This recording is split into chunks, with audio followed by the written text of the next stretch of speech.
Some people think that Bitcoin is just a giant scam. Some people think that Bitcoin is the wave of the future. From the earliest times, people have found a way to convey value to one another in pieces of exchange that are not actually the items of exchange. Let's say that you have this guy, and this guy loves oranges. He grows oranges for a living, right? That's what he grows.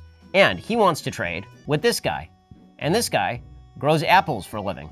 Okay, they could just trade the apples for the oranges directly, but what if the problem is this guy doesn't actually need oranges, or this guy doesn't actually need apples? Well, then what they do is they find a different method of exchange, basically an IOU note, right? And that IOU note can go in any form, right? You can have an IOU note that looks like a seashell. This is what many early cultures did, right? They'd have an IOU note that was a seashell. Then it became that the IOU note was basically done with the value of gold. Okay, so in America, and for a long time in the West, the standard for this was the gold standard, that every dollar that you spent was backed by a certain amount of gold. It used to be that you could take a US dollar and you could trade it in at the Federal Reserve and you could get back some gold. Then along comes FDR, and FDR severs the value of the dollar in gold, right? During the FDR administration, FDR decided that he didn't like that the American dollar couldn't just be inflated. Because see, the thing is, you can't just create extra money. When you just create extra money, you're not actually creating extra underlying value. So what that actually means is that let's say that the government has a big debt. Let's say that the government has a debt of $1 million. Well, you would say, well, they need to come up with $1 million in taxes, right? They would need to come up with the value of $1 million in order for them to pay back that debt. What governments quickly discovered, and have known for a very long time, is that there's another way to pay off that $1 million debt, and that is to go in the back room and just print off $1 million and then hand you all that monopoly money. Now, you may feel screwed, and in fact, you will feel screwed, and you're not going to want to do transactions with that government anymore. But this is one way that governments get out of their own debt. It's one way that governments can spend without actually having to tax additionally or to withdraw resources from an economy. So FDR decided, he changed the value of gold arbitrarily. He just decided we're going to inflate the amount of currency versus the amount of gold that's out there. Okay, but the United States wasn't completely off the gold standard until 1971. Richard Nixon decided in the Bretton Woods Agreement that the United States would no longer rely on the gold standard at all, and this made the dollar a fiat currency. A fiat currency is a currency that doesn't have any underlying value. The dollar is instead based on the full faith and credit of the US. Going all the way back, seashells were only worth something because they thought, okay, well, that farmer, he's going to be able to farm something, and that IOU note is going to be worth something after he does his farming. The same way, the federal government is reliant on your full faith and credit in them to eventually come up with the money to pay you back for the amount of money that you have in your bank account. Right? That's the way that dollar value is established, is through the full faith and credit of the United States. Okay, so all of that is backdrop to what Bitcoin is, because I've just explained how fiat currencies work, and inherent in there is an explanation of why people probably should not trust fiat currencies. So people who have been looking for a repository of value that is not dependent on centralized government have been looking to other sources for a long time. Thanks to the rise of the digital world, you're using your credit card for virtually everything right now. But that credit card is predicated on dollar value, for example. What if you could do transactions with pretty much anyone, and you could do it without having to refer to the dollar? You wouldn't have to worry about central banks. You wouldn't have to worry about governments blowing up the value of the currency.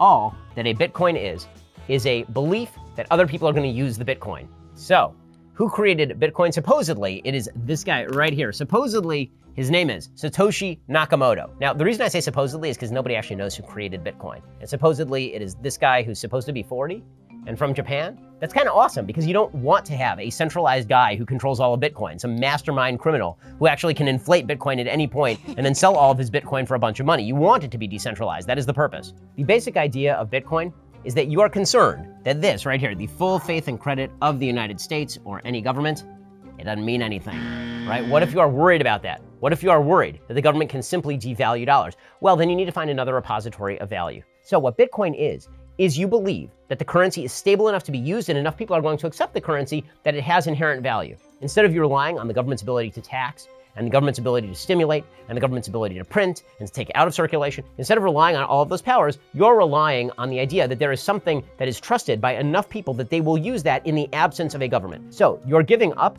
a certain amount of faith in the pure unbridled power of government in favor of faith in other people believing in the same IOU notes that you believe in.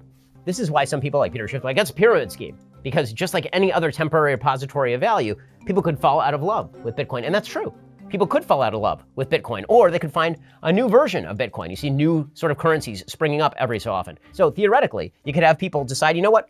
we don't want to use Bitcoin anymore, or businesses say we're not going to accept Bitcoin as payment anymore, and the value could theoretically go to zero. That is 100% true. It also happens to be the case that Bitcoin cannot be controlled from the outside, because governments can make currencies worth zero, but governments don't have the power to make Bitcoin worth zero. That is because Bitcoin is not a centralized currency. It is a decentralized cryptocurrency. So that comes with some costs and it comes with some benefits.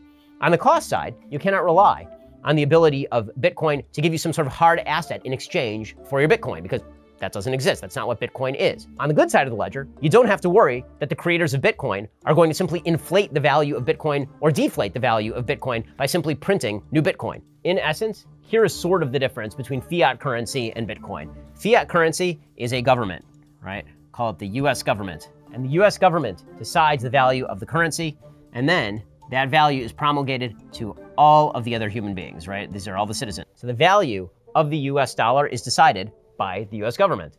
When it comes to Bitcoin, it is precisely the opposite. Instead, you have a bunch of people out here, and these people have to decide what they think Bitcoin is worth. And because Bitcoin is not an actual government who's actually creating the value of Bitcoin, instead, you have all of these people investing their own assets into Bitcoin. So the definition of value is incredibly different. The definition of value is coming from the outside in as opposed to from the inside out.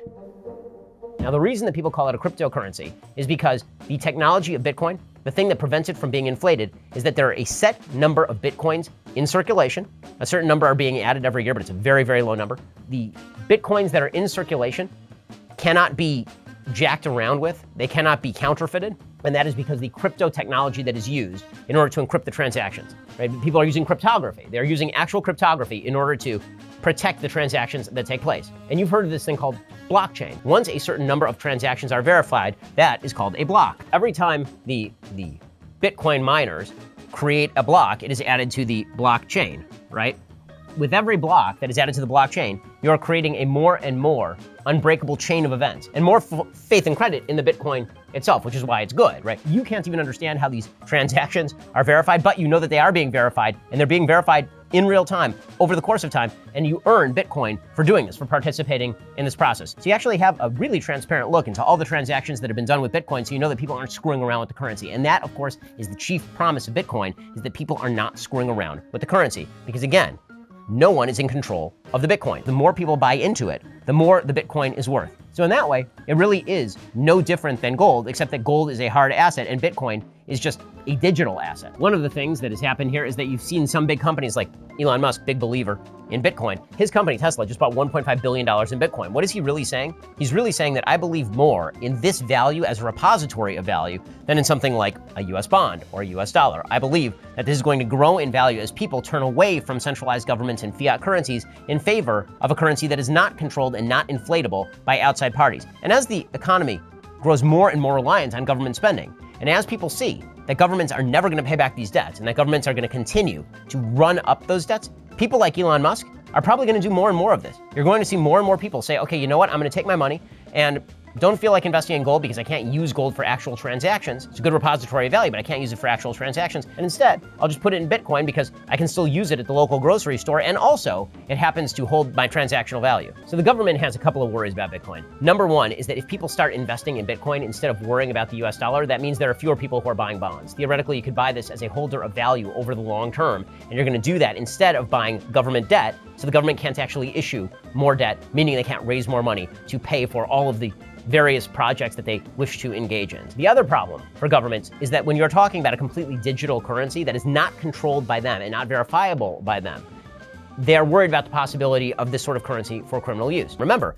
Bitcoin goes up when faith in the system goes down. If you have faith in the full faith and credit of the United States, you're buying bonds. If you don't have faith that the United States is not going to inflate the currency, you're buying Bitcoin. Right now, cryptocurrencies are exploding. Facebook has its own currency. You have Potcoin, which is pushed by, I guess, Dennis Rodman, along with pistachios or something. You have Ethereum. You have Litecoin. You have a bunch of different types of cryptocurrency. Anytime there's a market for any sort of digital currency, there will be rival digital currencies. The question is which one gains credence in the marketplace. It's why, at the very beginning, it takes big people buying into this sort of stuff to make a difference in the market for it, right? The more Elon Musks you have buying into Bitcoin, the more faith there is that Bitcoin is a real thing. So at the beginning, it does appear to be incredibly volatile. Whether those succeed or fail is largely, and actually entirely, based on the public view of whether those things are going to succeed or fail. Right? This is why so many people are skeptical of cryptocurrencies in the first place. But my feeling is that over time, cryptocurrencies, particularly ones that find a place in the market the way that Bitcoin has, I think that those are going to continue to rise. I think as we have less and less faith in centralized governments, and it seems to me that we are right now, as that happens more and more, I think you're going to see more and more people looking to diversify away from fiat currencies and instead moving into places like Bitcoin for actual safety and security. Despite all the talk about volatility, it may be that in the future, the most volatile forms of currency are the ones coming from centralized governments with an axe to grind, as opposed to a decentralized group of people who simply wish to engage in transactions that hold their value.